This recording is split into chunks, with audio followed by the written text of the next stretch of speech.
Alright, hey guys, Simon here. We are doing our architecture tour of Portal 2. I thought we were in chapter 2 already, but I just loaded the save game and it said chapter 1, so I'm not sure what's going on anyway. GLaDOS is back alive. What did we cover in the last set of, well, the last segment up till now, where we woke up into the game? And then the game repeated some of the levels from the first game to introduce you to basic ideas of using the portals and all that. And then the game added some new kind of tutorial test chambers. And some of those were hinting at larger scale puzzles, in the sense that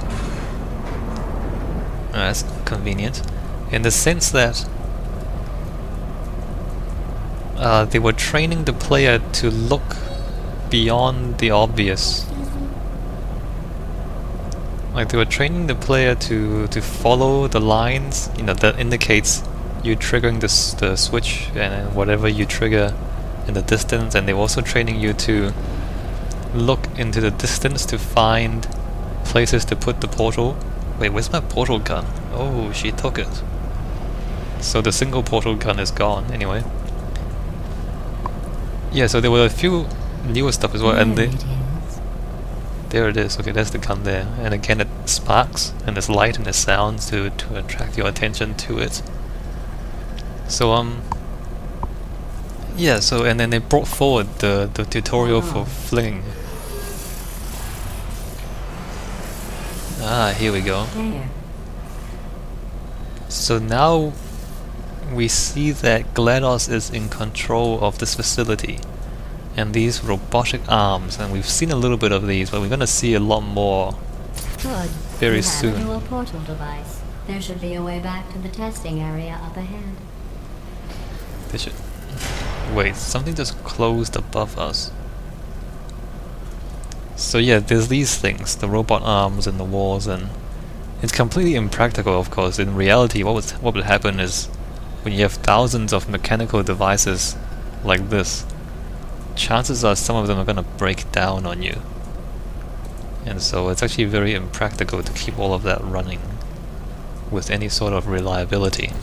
But for the sake of the game, we see that all these test chambers and all the environments are actually automated, and they can change if GLaDOS, you know, controls them. Once testing starts, I'm required by protocol to keep interaction with you to a minimum. Luckily, we haven't started testing yet. This will be our only chance to talk. That's interesting. Like, so she's sentient. She enjoys talking, but she's bound by protocols. She's bound by testing protocols. Again, like, it's just one sentence there, but they're communicating to you a lot of things about how she functions, like what she can and cannot do as a character and things like that. And there we go, you can see in the distance the robot arms are kind of fixing themselves and fixing up the place, and all of a sudden it's very quiet. Yeah, all of a sudden it's very quiet. I think it's supposed to enhance the sense of foreboding. And of course these things, like twitching and moving. The place is coming alive. Here, let me get that for you. Do you know the biggest lesson I learned from what you did? I discovered I have a sort of black box quick save feature. In the event of a catastrophic failure, the last 2 minutes of my life are preserved for analysis. I was able, well, forced really, to relive you killing me again and again, forever. You know, if you'd done that to somebody else, they might devote their existence to exacting revenge. Luckily, I'm a bigger person than that. I'm happy to put this all behind us and get back to work. After all, we've got a lot to do, and only 60 more years to do it. More or less.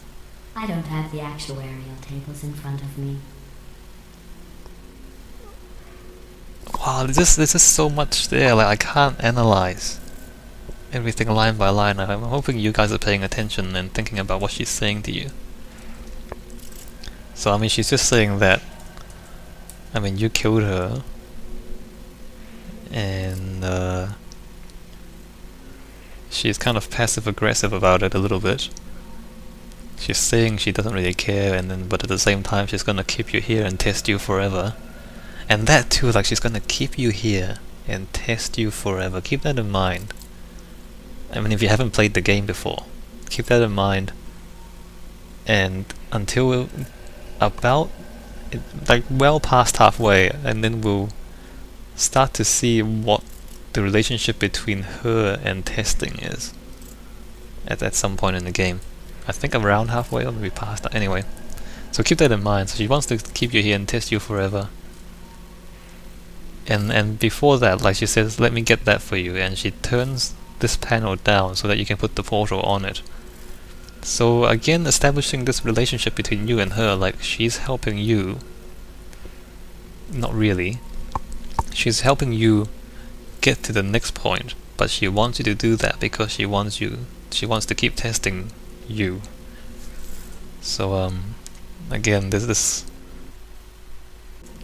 Wow, my computer's kind of failed. The game just minimized for no reason. Anyway, I was saying, so keep in mind this complicated relationship between you and GLaDOS. You're not quite sure whether she hates you or not. I think she does, but she likes to test on you, and she's gonna keep you around. And she keeps saying that she doesn't really hate you, but like, you don't know if she does or not. And that's kind of disconcerting. These robot arms twitching around. Actually, haven't we been here before? Isn't that from the first game, one of the test chambers from the first game? I think it is. Yeah, it is.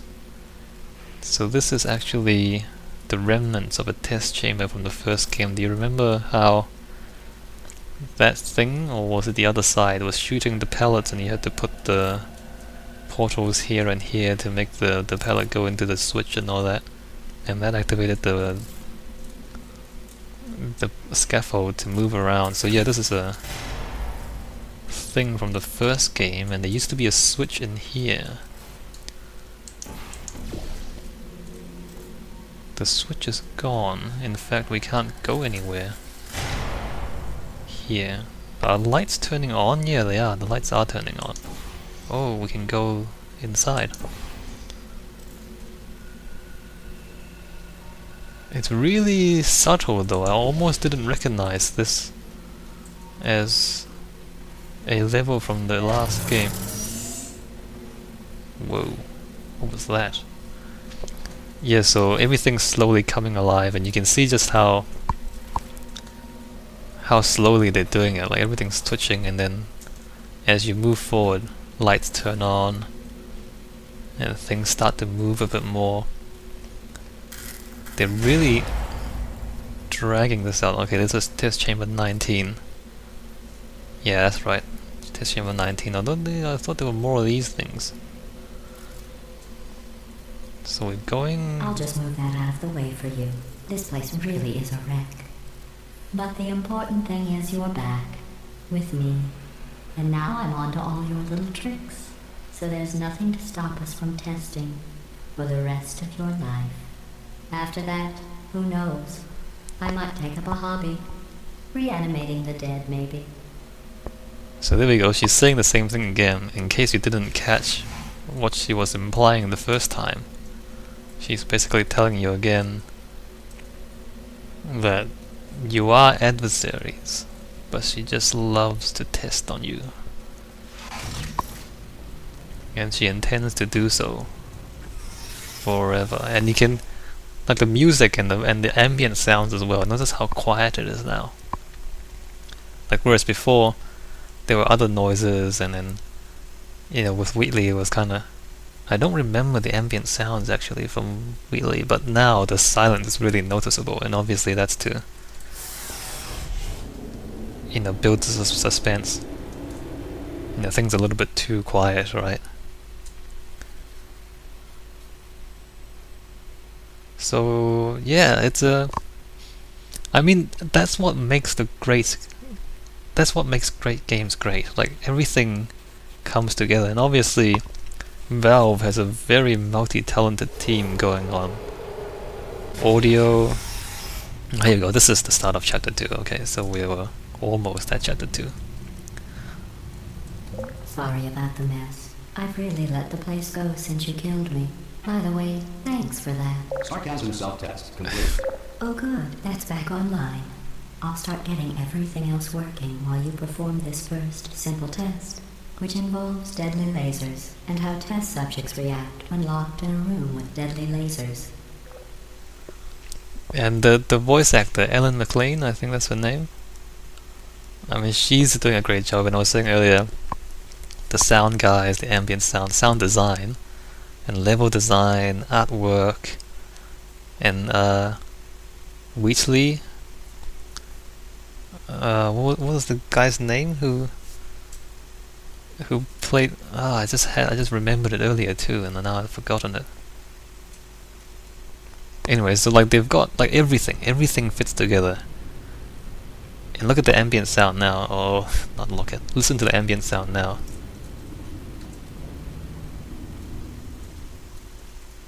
Okay, it's silent here. With like crickets, I think, insects or something. And you get into here and it's all mechanical again. Like the hum, the white noise. It sounds like stuff's going on in the background.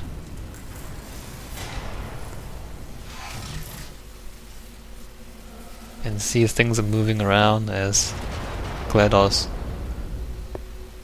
adjusts the level. Changes the room. Oh, this is... She's modifying a level from the first game. And wait, what's going on here? Ah, I remember now.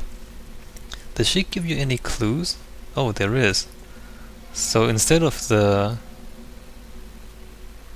Stephen Merchant, Stephen Merchant, the guy who is the voice actor for Wheatley.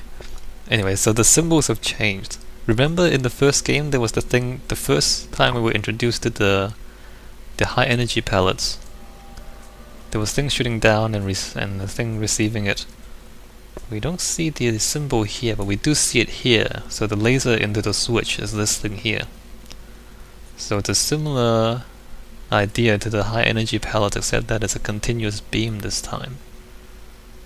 And there's also the same light on the ceiling, although it seems a bit fainter in this thing compared to the high energy pellet switch in the first game. Look at that, the camera doesn't actually move yet. But I'm sure once GLaDOS gets the place up and running, the cameras will move as well. So, you know, even the little details like that is, oh, I don't want to do that yet. Even all the little details like that, everything matches up. Amazingly, this thing still works, and it still lines up with the platform. I guess that's more for the purposes of the puzzle. Bad. I forgot how good you are at this. You should pace yourself, though.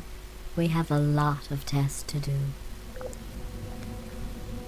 That's great.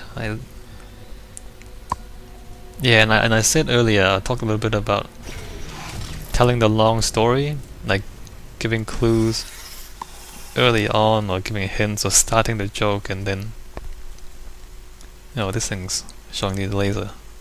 Thermal discouragement beam. Yeah, so the long story, and then revealing the plot twist or the punchline or whatever it is. And then if you think back, and usually you don't even remember, if you replay the game, then you find out all the clues and all the hidden double meanings in the dialogue early on. And if you've never played the game before, you might want to do that.